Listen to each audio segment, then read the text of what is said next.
दोस्तों आज हम देखते हैं केमिस्ट्री का अगला chapter hydrogen and its compound. Hydrogen और इसके यौगिक नॉन मेटल्स का आपका दूसरा चैप्टर है ये। पहला क्वेश्चन देखते हैं। तो पहला क्वेश्चन है इसमें आपका कि आउटर मोस्ट ऑर्बिट में किसी कोई एक एलिमेंट है एक्स मान लीजिए, उसके आउटर मोस्ट ऑर्बिट में 4 इलेक्ट्रॉन्स है। ठीक है, तो इसके पास मान लीजिए 4 इलेक्ट्रॉन है और हाइड्रोजन की वैलेंस इलेक्ट्रॉन कितना होता है? हाइड्रोजन के आउटर मोस्ट ऑर्बिट में 1 इलेक्ट्रॉन होता है। तो इसका जैसे ये 1 इलेक्ट्रॉन है, ये 1 इलेक्ट्रॉन, 4 इलेक्ट्रॉन हो गया। हाइड्रोजन के पास एक, तो 1 इलेक्ट्रॉन एक सिंगल बॉन्ड यहाँ बना लेगा, दूसरा यहाँ पे हाइड्रोजन के साथ बना लेगा, ये तीसरा आपका इधर बना लेगा हाइड्रोजन के साथ, है कि नहीं, और चौथा यहाँ पे। तो एक एक्स का हो गया एटम और इसके साथ 4 हाइड्रोजन है, मतलब इसका फॉर्मूला क्या होगा? XH4। ये ऑप्शन कौन सा है? डी है, तो आंसर हो जाएगा इसका डी। नेक्स्ट क्वेश्चन है आपका according to weight percentage of hydrogen in water. तो वाटर का फॉर्मूला क्या होता है? H2O होता है। ठीक है, इसमें 2 एटम हाइड्रोजन का है और 1 एटम ऑक्सीजन का है। ठीक है, तो जब भी आपको वेट की बात करें तो मॉलिक्यूलर वेट उसका पता होना चाहिए। हाइड्रोजन का मॉलिक्यूलर वेट जो होता है वो होता है आपका 1 ग्राम पर मोल। ठीक है, और ऑक्सीजन का जो मॉलिक्यूलर वेट होता है, मोलार मास होता है, वो होता है आपका 16 ग्राम पर मोल। ठीक है, अब सिंपल भी मैथमेटिक्स आती है तो ये सवाल बन जाएगा आपसे क्या? तो टोटल वेट वाटर का क्या हो गया? 2 एटम हाइड्रोजन का है, तो 2 एटम हाइड्रोजन का मतलब उसका हाइड्रोजन का जो भार हो गया 2 ग्राम, और ऑक्सीजन 1 है मतलब 16, तो टोटल हो गया आपका कितना? 16 और 2 18। और इसमें आपको पूछता है किसका? हाइड्रोजन का परसेंट निकालना है, तो हाइड्रोजन का ऊपर रख दीजिए 2 और बाई नीचे में टोटल, तो ये कितना हो गया? 9 से कट जाएगा और इसका परसेंटेज निकालना है तो इंटू 100 कर दीजिए, तो 100/9, तो ये क्या हो जाएगा? 11.11%। ठीक है, तो ये क्वेश्चन नंबर 2 का आंसर हो गया डी। नेक्स्ट क्वेश्चन चलते हैं हम लोग, वही जो मैंने आपको बताया वही निकाला है यहाँ पे। नेक्स्ट क्वेश्चन चलते हैं कि 1 mole of hydrogen gas burns in excess of oxygen to give 290 kilo joule of heat. मतलब कि हाइड्रोजन को हम जलाते हैं ऑक्सीजन की उपस्थिति में तो 290 किलो जूल ऊष्मा निकलता है, उसमें से हीट प्रोड्यूस होता है। तो बोलता है कि अगर आप 4 ग्राम हाइड्रोजन का अगर जलाएंगे तो कितना उसमें से हीट निकलेगा? तो 1 मोल हाइड्रोजन गैस का जलाया जा रहा था, तो 1 मोल का कितना होता है? अभी मैंने ऊपर बताया था मोलार मास उसका 1 ग्राम पर मोल, है ना। तो 1 ग्राम पर मोल को जलाने से आपका निकलता कितना है?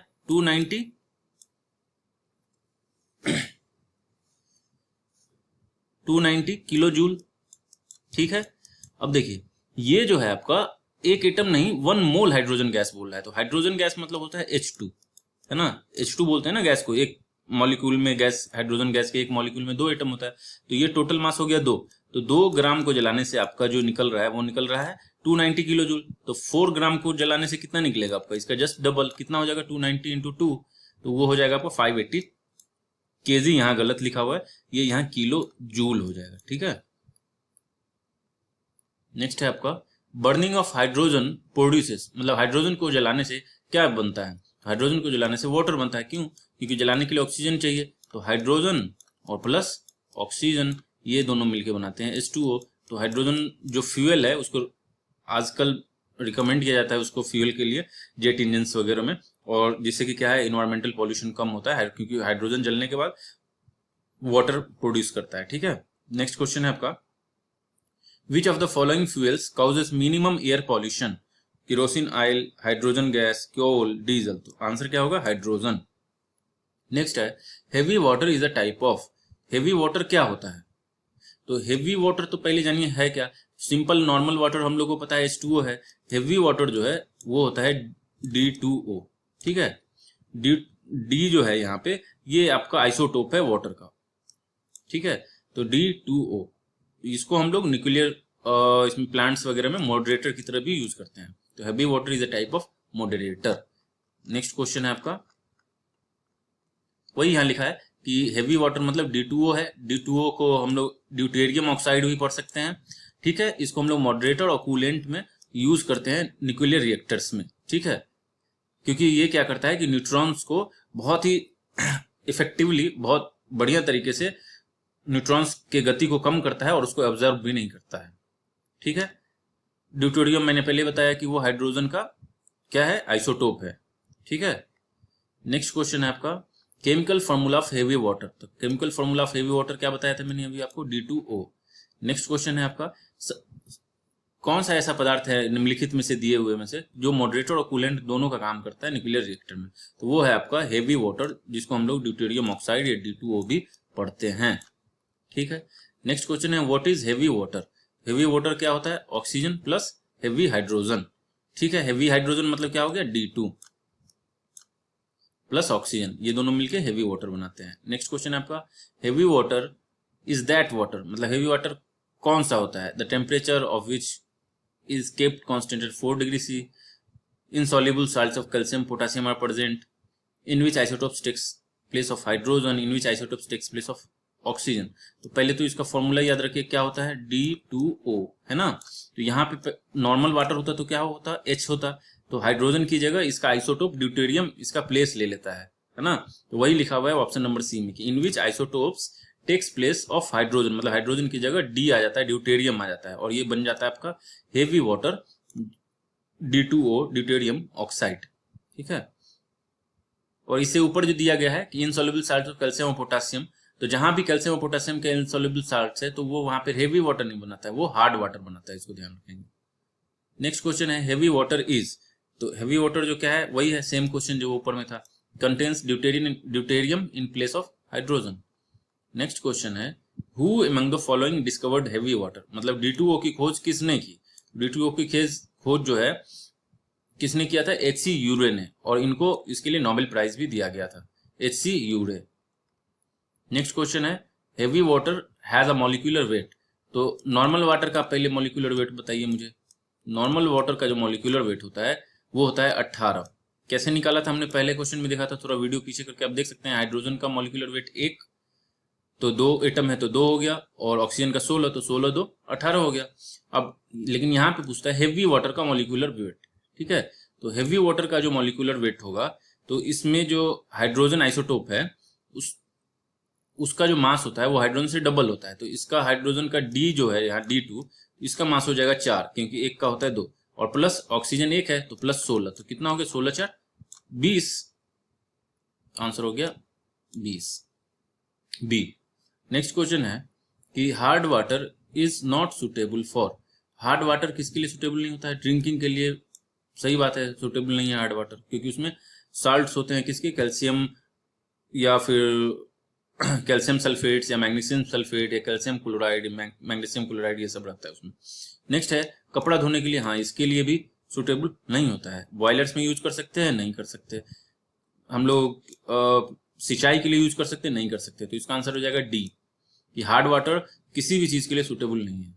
ठीक है, हार्ड वाटर में हार्डनेस क्यों होता है, ये चीज आपको ये भी क्वेश्चन पूछा हुआ है, तो ये देख लीजिए। हार्ड जो है it is due to the presence of dissolved minerals like sulphates of calcium, magnesium, ठीक है, calcium sulphate and magnesium chloride. ठीक है, नेक्स्ट क्वेश्चन चलते हैं हम लोग कि permanent hardness of water, permanent hardness जो है वाटर का वो कैसे आता है। तो अभी हमने बताया था chloride and sulphates of magnesium and calcium, तो कैल्शियम सल्फेट, ठीक है, या कैल्शियम क्लोराइड या मैग्नीशियम सल्फेट या मैग्नीशियम क्लोराइड, मतलब कैल्शियम और मैग्नीशियम के जो सल्फेट्स या क्लोराइड बनते हैं, सॉल्ट बनते हैं, उसकी वजह से पानी जो है हार्ड हो जाता है। नेक्स्ट क्वेश्चन है आपका पीएच वैल्यू जो है वाटर का कितना होता है, ये कई बार क्वेश्चन पूछा गया है। हालांकि ये बिल्कुल सही नहीं है, क्योंकि यहाँ वाटर को स्पेसिफिक नहीं किया है कि कौन सा वाटर है, न्यूट्रल मतलब बिल्कुल प्योर वाटर है, इम्प्योर वाटर है, कौन सा वाटर है। तो नियरली जो टैप वाटर जो है जो हम पीने में यूज करते हैं उसका नियरली जो होता है पीएच वैल्यू होता है 7। अगर बिल्कुल न्यूट्रल वाटर है मतलब डिस्टिल्ड वाटर, तो उसका प्योर वाटर का जो मान होता है वो होता है 7।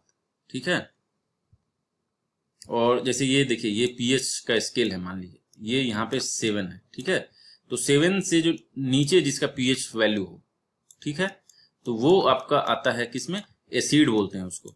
ठीक है, और जो आपका 7 से ज्यादा जिसका पीएच वैल्यू है उसको हम लोग बेसिक या एल्केलाइन भी बोलते हैं। ठीक है, नेक्स्ट क्वेश्चन चलते हैं which is the purest form of water. तो रेन वाटर जो है प्योरेस्ट फॉर्म में होता है। आजकल तो बहुत सारे पॉल्यूटेंट्स मिल जाते हैं, लेकिन पहली बारिश के बाद वाला जो होता है, क्योंकि पहली बारिश में बोला जाता है कि स्नान नहीं करना चाहिए। क्यों, क्योंकि उसमें क्या होता है जितने पॉल्यूटेंट्स होते हैं वो भी साफ नहीं होता, तो उन सब चीजों पे ही अब कोई भी जो वाटर मॉलिक्यूल्स है तो उसका कंडेंसेशन किस पे होगा, कोई ना कोई तो सरफेस चाहिए होगा उसको कंडेंस होने के लिए। तो वो जो पर्टिकुलेट मैटर्स होते हैं आपके इन्वायरमेंट में, एटमॉस्फेयर में, उस पे वो कंडेंस होकर के पानी की बूंद बनता है। तो पहली बार वाली बारिश जो होती है उसके गिरने के बाद जो बारिश गिरती है वो शुद्ध होता है, ठीक है। 100% तो नहीं बोल सकते बट हाँ शुद्ध होता है। नेक्स्ट क्वेश्चन है आपका, what is the good solvent, water is good solvent of ionic salt. मैं बोलता है कि पानी जो है वो आयनिक साल्ट्स जो होते हैं, आयनिक साल्ट्स क्या होता है ये जानना जरूरी है। जैसे आपका NaCl है तो ये आपका आयनिक साल्ट्स है। आयनिक साल्ट्स मतलब जिसके बीच में आयनिक बाउंड हो। तो सोडियम और यहाँ पे क्लोरीन है उसके बीच में आयनिक बाउंड है तो इसको आयनिक साल्ट बोल सकते हैं। तो ऐसा मान लीजिए कि नमक जो है पानी में बहुत आसानी से घुल जाता है, क्यों? तो ऐसा इसलिए क्योंकि वाटर जो है उसके पास डाइपोल मूवमेंट अधिक होता है, इसीलिए। तो डाइपोल मोमेंट अधिक होने से वो क्या करेगा, आयंस को अपनी तरफ खींचेगा और उसको सॉल्युबल कर देगा, ठीक है। तो वही लिखा है, water is a good solvent due to its polarity which can easily dissolve into polar compounds. Water dissolves ionic salts by hydrating their component ions. तो सिंपल भाषा में ये समझिए, H2O जो होता है उसका डाइपोल मोमेंट ज्यादा होता है, ठीक है। उस डाइपोल मोमेंट के ज्यादा होने से वो आयंस को, जो Na है, Na प्लस और Ca माइनस है ना, Cl माइनस, यही होता है ना, तो इसको अपनी तरफ आसानी से खींचता है और इसके साथ डिसॉल्व हो जाता है। नेक्स्ट क्वेश्चन है आपका कि large quantities of drinking water is prepared from impure water bye. तो इसका आंसर है आपका डीसैलिनेशन। डीसैलिनेशन में क्या है कि सॉल्ट्स और मिनरल्स को रिमूव कर दिया जाता है पानी से, और उस प्रोसेस को हम लोग बोलते हैं डीसैलिनेशन। जनरली सी वाटर जो होता है समुद्र का पानी, तो उसको डीसैलिनेशन के माध्यम से हम लोग उसका जो सॉल्ट है उसको बाहर निकालते हैं और हम उसको पीने योग्य बनाते हैं। नेक्स्ट क्वेश्चन है, which gas is used in purification of drinking water. मतलब पानी को शुद्ध करने के लिए कौन सा गैस हम लोग यूज करते हैं, helium, fluorine, chlorine, carbon dioxide. तो ये होता है क्लोरीन, ठीक है, क्लोरीन गैस। नेक्स्ट है आपका, by which process the sea water can be converted into pure water. तो एक तो डीसैलिनेशन हमने पहले बताया था, दूसरा प्रोसेस होता है रिवर्स ऑस्मोसिस। आजकल आप कहीं भी देखते होंगे तो आरओ वाटर बोलता है, या आरओ जो फिल्टर मशीन होता है वो होता है, तो सब में रिवर्स ऑस्मोसिस यूज होता है। रिवर्स ऑस्मोसिस जो है पानी को शुद्ध करने का एक तरीका है, उसमें सेमी परमिएबल मेम्ब्रेन होता है। तो उसमें क्या होता है आपका कि पानी एक तरफ और सॉल्ट एक तरफ हो जाता है, ठीक है। तो जनरली ऑस्मोसिस में क्या होता है कि जो सॉल्यूट है, ठीक है, या रहने दीजिए, बस इतना जानिए इसके लिए कि हाँ, समुद्र के पानी से हम लोग रिवर्स ऑस्मोसिस करते हैं, आरओ करते हैं, उसे शुद्ध पानी प्राप्त करते हैं। ज्यादा कुछ समझने का इसमें वो जरूरत और वो नहीं है, ठीक है। फिर से देखिए, नेक्स्ट क्वेश्चन इसका वही है कि process used for transforming salty water into pure water क्या कहलाता है, अभी मैंने बताया था, रिवर्स ऑस्मोसिस कहलाता है। कहाँ कोई ऑप्शन है, हाँ है, डी नंबर, तो डी हो जाएगा इसका आंसर। नेक्स्ट क्वेश्चन है आपका कि by which process alum, alum मतलब क्या होता है, हिंदी में इसको फिटकीड़ी बोलते हैं, क्लींस द मडी वाटर। तो ये जो यूज करता है मेथड उसको बोलते हैं कोगुलेशन। कोगुलेशन में क्या होता है, जैसे ये है आपका मडी वाटर है, कीचड़ वाला पानी है, तो उसमें क्या करता है, कुछ पार्टिकल्स होते हैं, पर्टिकुलेट मैटर, वो इसमें सस्पेंडेड है, मतलब घुला हुआ है, लटका हुआ है। तो जब फिटकीड़ी डालते हैं तो वो फिटकीड़ी का काम क्या होता है कि इन सबको एक साथ इकट्ठा करता है। जैसे जो छोटा छोटा कण सब है, पार्टिकल से घूम रहा है इसमें पानी में, उसको एक जगह लाएगा, उसको थोड़ा सा भारी करेगा और वो नीचे सतह पे जम जाएगा और पानी साफ होगा, और उस प्रोसेस को बोलते हैं कोगुलेशन। तो ये फिटकीरी जो है पानी को कैसे साफ करता है, कोगुलेशन मेथड द्वारा। नेक्स्ट क्वेश्चन है आपका कि the gas used in manufacture वनस्पति घी, वनस्पति घी बनाने के लिए, जिसको डालडा जो आता था आपने सुना होगा, तो उसमें ये 2016 में भी पूछा गया यूपीएससी में, इसमें कौन सा गैस यूज होता है, तो इसमें होता है हाइड्रोजन गैस। और इस प्रोसेस को बोलते हैं हम लोग हाइड्रोजिनेशन प्रोसेस, हाइड्रोजिनेशन प्रोसेस, ठीक है।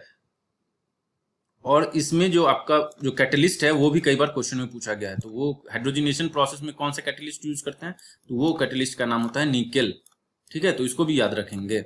Next question, which of the following catalysts is used in hydrogenation of vegetable oil. अभी मैंने आपको बताया था क्या होता है, निकेल होता है, ठीक है।